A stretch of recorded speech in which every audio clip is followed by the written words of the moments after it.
Hallo und herzlich willkommen bei NFOS Tech TV, der digitalen Plattform der NFOS Tech 2025 hier in Nürnberg. Wir sind am Stand von Diehl Defense zusammen mit dem Matthias. Matthias, danke, dass wir da sein dürfen. Sehr gerne. Und wie letztes Jahr schauen wir uns natürlich auch dieses Jahr die aktuellen Neuheiten der Firma Diehl Defense an. Und wir legen los mit dem...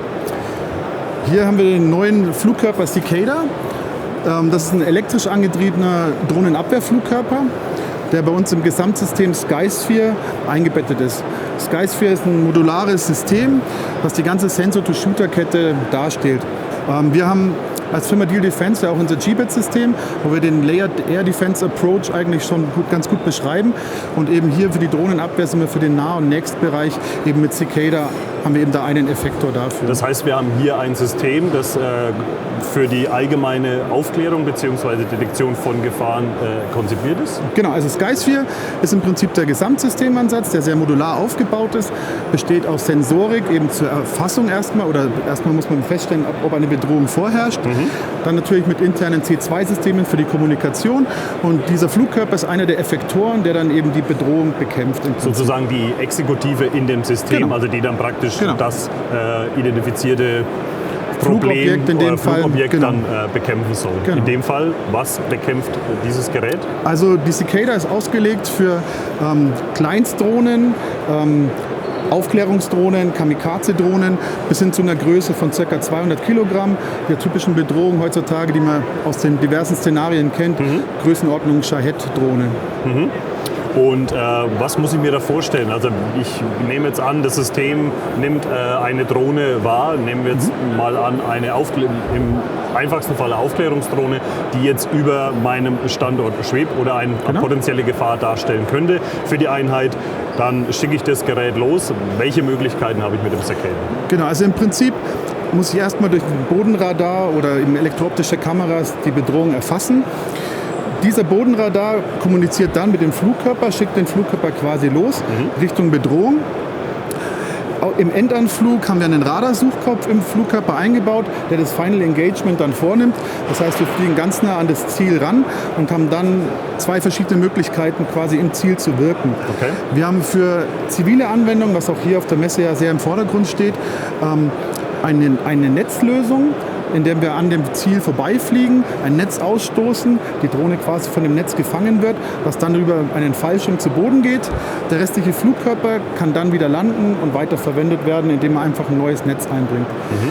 Im mehr militärischen Kontext haben wir allerdings auch einen Splittergefechtskopf verbaut, der dann eben in Nähe zum Ziel detoniert und aufgrund der Fragmente und der einzelnen Teile eben dann die Drohne bekämpft. Ist es auch dual einsetzbar? Also bin ich in der Lage, wenn der Cicada unterwegs ist, dass ich sage, die Netzlösung wäre jetzt in dem Fall, oder ich muss mich im Vorfeld in der Rüstung... Ja, Entschuldigung, wir haben zwei verschiedene Konfigurationen. Das heißt, es kann ein Kunde beide in seiner Art von Batterie haben, aber es gibt entweder den Flugkörper oder den. Das liegt auch daran, der Airframe ist ein bisschen anders konzipiert, weil bei der Netzversion kann ich ja wieder landen und den wiederverwenden. Wogegen bei der Fragmentation Warhead Variante der zerstört wird und danach nicht mehr wiederverwendet wird. Das heißt, dass ich bei der Sprengkopf- oder Fragmentation Variante dann eher sage, ich reduziere Material, Struktur etc. pp., weil er sowieso dann dem Tode geweiht ist, nenne ich es jetzt mal so. Ja. Also okay. Von der Sprengkopf-Variante ist es dann auch so gedacht, dass ich Luft-Boden-Bekämpfung auch damit vornehmen kann? Es ist durchaus denkbar, aber in der ersten Konfiguration, die wir jetzt vorsehen, ist es wirklich ein Drohnenabwehrflugkörper, deswegen auch ein Radarsuchkopf, der eben auch bei Allwetter eben funktionsfähig ist und nicht ein elektrooptischen Suchkopf. Wir wollen wirklich wie ein Flugkörper wirken, quasi vom Boden zur Bedrohung, von A nach B fliegen und nicht läutern oder Ähnliches. Also genau. Dann kommen wir dazu, wie autark bin ich mit dem System? Also was nehme ich als sogenannte Startplattform? Was kann mir da dienen? Also habe ich dann ein Fahrzeug oder brauche ich eine spezielle Plattform in der Regel?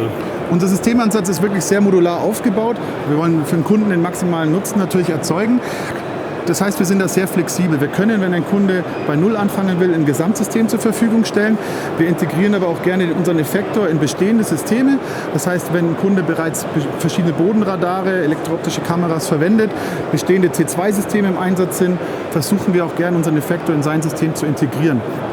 Das kommt dann auch wieder auf das Einsatzszenario drauf an. Es kann auf mobilen Plattformen, auf Fahrzeugen installiert sein.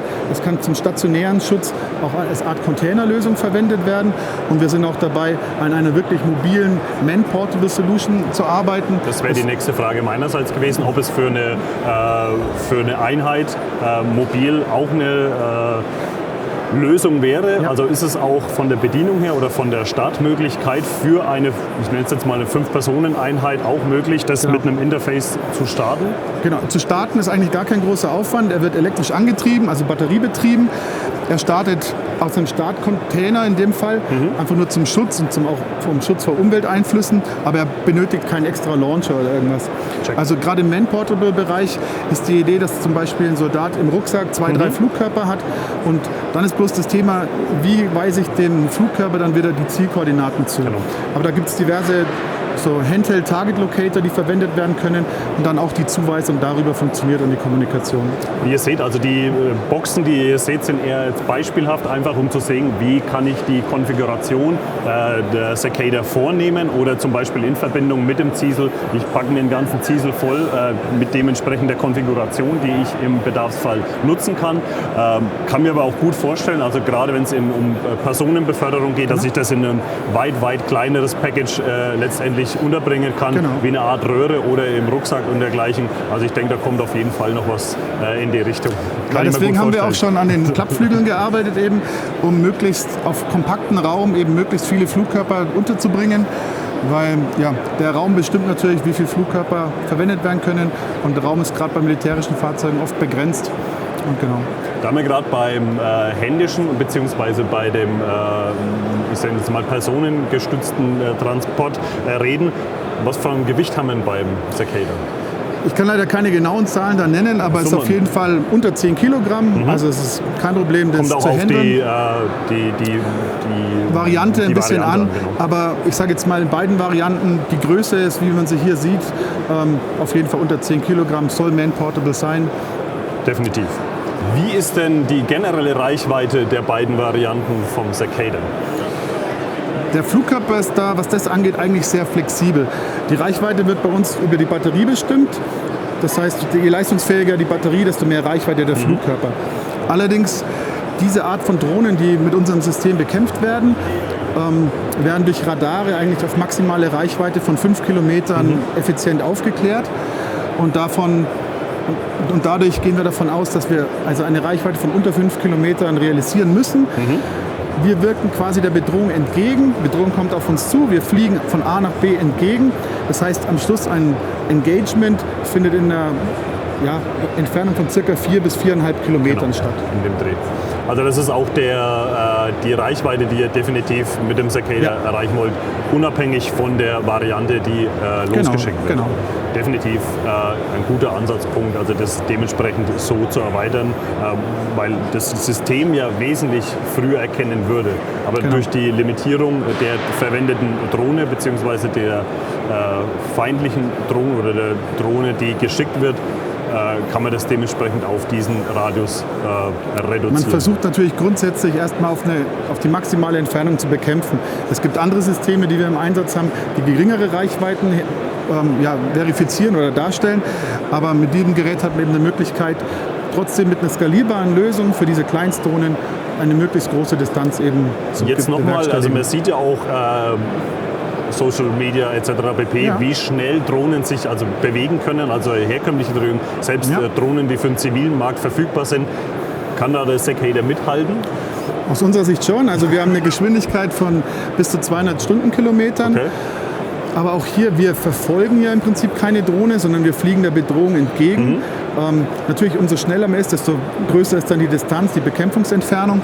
Aber nachdem wir keine Drohnen bekämpfen, sind wir mit den 200 Kilometern und auch mit der Agilität von dem Flugkörper unserer Meinung nach sehr gut aufgestellt. Ich glaube, das war das Stichwort, auf das ich jetzt raus wollte, war die Agilität der Cicada. Ob sie in der Lage ist, auch einen bestimmten Kurswechsel vornehmen zu können oder ob man einen berechneten Abfangkurs oder irgendwas in der Richtung beinhalten muss. Weil eben Drohnen relativ dynamisch steuerbar sind. Halt, ne? Also theoretisch sind wir auch sehr zuversichtlich, dass es ist ja im Prinzip auch elektrisch angetrieben. Auch die Umwelteinflüsse, die wirken, wenn die Bedrohung fliegen kann in diesen Umwelteinflüssen, sind wir sehr zuversichtlich, dass wir das auch können. Ja. Sehr interessantes und sehr spannendes Produkt, wie wir es von der Firma Diehl gewohnt sind. Ich bedanke mich bei Matthias und wir schauen uns direkt das nächste Produkt an.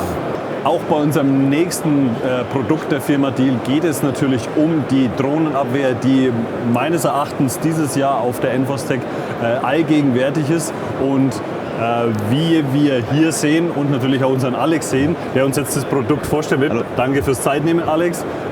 Wir schauen uns jetzt an, wie wir im Vorfeld schon besprochen haben, was man die harte Keule im Vergleich zu dem ersten Produkt, was wir euch gezeigt haben, bezeichnen würde. So, Alex, legen wir los. Um was geht es jetzt? Um was geht es heute? Hier geht es ums Kinetic Defense Vehicle. Das ist wirklich ein kinetisches Abwehrsystem, wirklich für robuste Einsätze gegen Drohnen in hochintensiven Szenarien. Wir haben das System konzipiert als leichtes, hochmobiles System zu einer kosteneffizienten Bekämpfung von läuterigen Munitionen, FPV-Drohnen, Aufklärungsdrohnen, das ganze Spektrum, dass es halt verfügbar ist, nicht nur für Kommandozentralen oder Schwerpunkteinsätze, sondern auch in der Masse bei leichten Kräften, bei Artilleriestellungen, aber auch zum Schutz kritischer Infrastruktur genutzt werden kann. Mhm. Das heißt, wir haben hier eine Aufklärungseinheit am Fahrzeug, jetzt so wie wir es hier sind in der Konfiguration, muss aber nicht zwangsläufig an einem Fahrzeug montiert sein. Das heißt, ich kann es irgendwo stationär auch verwenden? Ja, genau. Also das ganze System ist praktisch plattformunabhängig, ist modular, das heißt, es kann auf Container basiert eingesetzt werden, auf leichten Fahrzeugen, wir Retrofit für vorhandene Fahrzeuge, das ist, die Palette ist relativ breit. Wir kümmern uns hauptsächlich um das mit dem Missionsrüstsatz am Endeffekt und die Bekämpfung von den Luftzielen. Das heißt, ich gehe hier, wie wir schon angesprochen haben, mit der harten Keule gegen die Drohnenbedrohung vor und schieße im Prinzip die Drohne, die im Anflug ist, direkt vom Himmel. Also eben gekoppelt mit der Aufklärungseinheit und dem Waffensystem, die miteinander verbunden sind und dementsprechend vom Operator bedient werden. Exakt. Also wir haben hier an dem Fahrzeug eine Primärdetektion. Dies kann sowohl aktiv als auch passiv passieren. In dem Fall jetzt hier mit der Elektrooptik, die die Ziele erkennt, KI-basiert. Da arbeiten wir mit unserem Partner der Firma Valaris zusammen, die die gesamte Missionsaufarbeitung macht, dem Soldaten im Endeffekt einen Zielkatalog liefert, sagt, ich habe etwas gefunden, das sind meine Ziele. Der Soldat hinterher nur noch das Ziel auswählen muss, die Waffenstation das Ziel übernimmt, automatisch trackt und der Soldat praktisch nur noch die Entscheidung treffen muss für die Bekämpfung, das heißt den Abzug betätigen. Genau, du hast gut die Brücke selbst geschlagen jetzt, die wir praktisch letztes Jahr auch schon hatten. Und zwar, wenn unsere Zuschauer natürlich immer KI-Automatismus oder Automatisierung etc. betrifft, die Entscheidung, was und wann bekämpft wird, trifft immer noch die Person, also der Operator im Fahrzeug oder hinter dem Waffensystem. Das ist korrekt. Wir versuchen den Prozess so weit zu automatisieren, dass der Soldat einen minimalen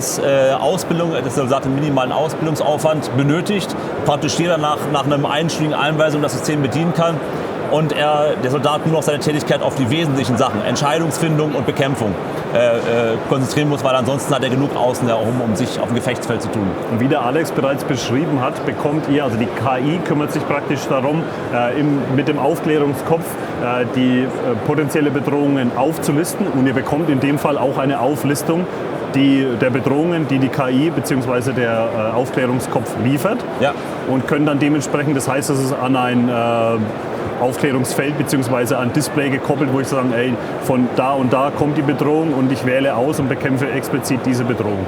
Das ist korrekt. Wir haben eine Kartenlagedarstellung zusätzlich zu dem Bedieninterface, wo der Soldat sieht, in welcher Entfernung, wo sind die Ziele.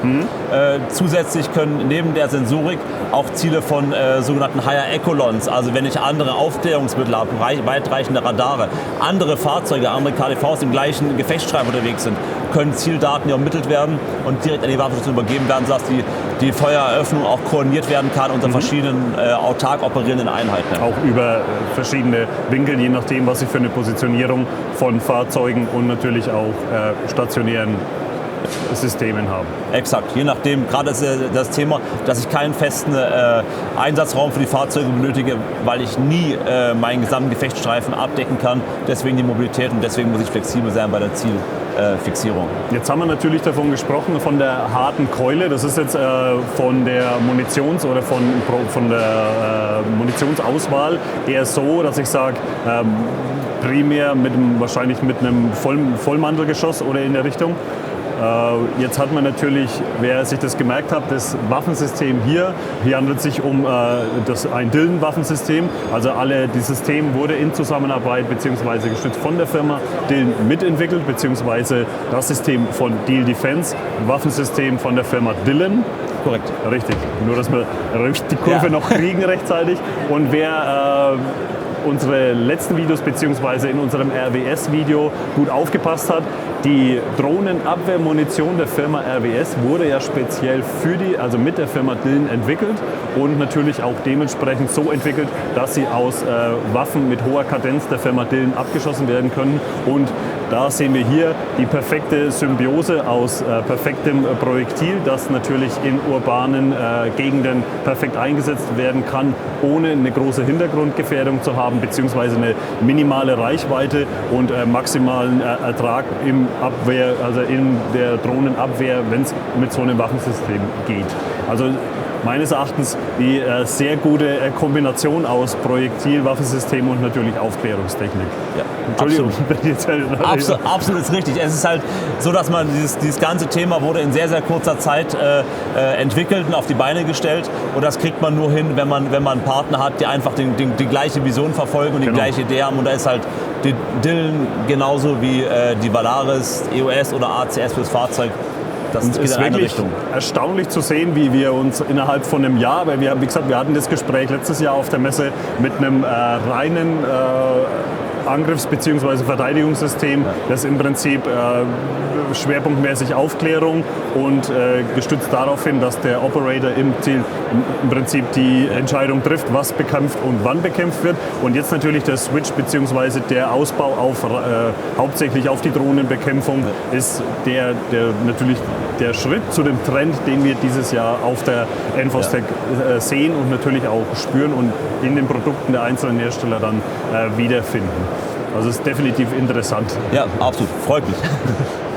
Im Prinzip, was gibt es noch zu sagen über das Waffensystem? Was haben wir denn für eine Kadenz? Genau. Also wir können das System, wie wir es hier sehen, kann verschiedene Waffen aufnehmen. Das hängt ein bisschen von der Kundenanforderung ab. Die reichen vom Kaliber 7,62 mit einfachem Maschinengewehr mit 800 Schuss pro Minute. Unser Favorit zurzeit ist die Dillon, die Gatling im Kaliber 7,62 mit 3000 Schuss pro Minute, weil es einfach die Treffwahrscheinlichkeit erhöht. Geht zukünftig über die 503 der Firma Dillon mit 1500 Schuss pro Minute im Kaliber 12,7 bis hoch zu einer kurzen 30 mm, 30 x 113, die in der Kadenz deutlich geringer ist, aber in dem Kaliber natürlich andere Munitionsmöglichkeiten gibt mit Annäherungszündern etc. Ich habe natürlich mit Matthias auch über Agilität von potenziellen Angriffsdrohnen gesprochen. Ist das System in der Lage, so ich nenne jetzt mal eine Race-Drohne, die vielleicht für den Einsatz konzipiert ist, eine Suicide-Drohne zu sein oder eine Attentatsdrohne, ist das System in der Lage, autark bei Freigabe, also bei Zielfreigabe der Drohne zu folgen? Ja, also wir haben es so aussehen mit unserem Partner der EOS, dass die Waffenstation komplett autark tracken kann, unabhängig von der Primärdetektion. Das heißt, wir haben ja eine Art Hunter-Killer-Fähigkeit. Die Waffenstation kümmert sich ums Ziel, während die Sensorik das nächste Ziel sucht. Und es ist so, dass im Grundkonzept ist dieses System ausgelegt, nicht als Raumschutzsystem. Das heißt, wenn es eine Race-Drohne praktisch irgendwo an mir vorbeifliegen würde, würde mich das erstmal im ursprünglichen Auftrag hier nicht stören, weil unser Ansinnen ist mit diesem Fahrzeug Dinge zu schützen, Objektschutz. Das heißt, Artilleriestellung oder leichte Kräfte oder kritische Infrastruktur. Das heißt, das Ziel muss zwangsläufig irgendwann auf uns zukommen. Ja. Ist dann etwas kooperativer im Verhalten. Und da kommen uns aber auch gerade die Waffen der Firma Dillon, die Gatlings entgegen, da die sehr, sehr viel Munition in kurzer Zeit in einem schönen Streukreis hinbekommen. Darum sind uns schnelle Richtungsänderungen da können wir da gut kompensieren im Gesamtsystem, Verbindung mit dem Tracking. Das heißt also, der Operator muss jetzt nicht am Joystick dem Ding folgen, sondern im Endeffekt, wenn er das Ziel freigibt, das war eben so der Hintergrund meiner Frage, also das System folgt einer Zielfreigabe autark, wenn es vom Operator so gewollt ist, genau. bis bekämpft ist. Genau, sobald der Operator das Ziel in die Waffenstation übergibt, folgt die Waffenstation automatisch, die Waffenstation ist voll stabilisiert, das heißt, das geht auch während der Fahrt. Die Waffenstation kompensiert auch den Rückstoß, das heißt, er muss nur noch den Abzug kümmern, die Ballistik und alles andere wird in der Waffenstation gerechnet. Das ist alles, was er machen muss.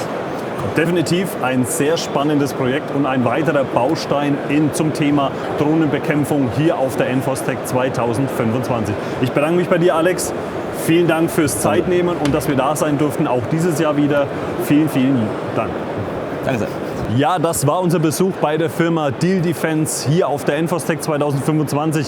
Wenn es von eurer Seite aus Fragen zu den Produkten gibt, die wir euch gerade gezeigt haben oder generell Fragen zur Drohnenabwehr, dann schreibt es uns auf jeden Fall in die Kommentare. Wenn euch das Video gefallen hat, lasst auf jeden Fall ein Like da, abonniert den Kanal NFOSTEC TV und das Allerwichtigste, drückt die Glocke für die neuesten Videos der NFOSTEC 2025 und natürlich auch der kommenden NFOSTEC Messen. Das war's von uns, bis zum nächsten Video. Ciao, ciao.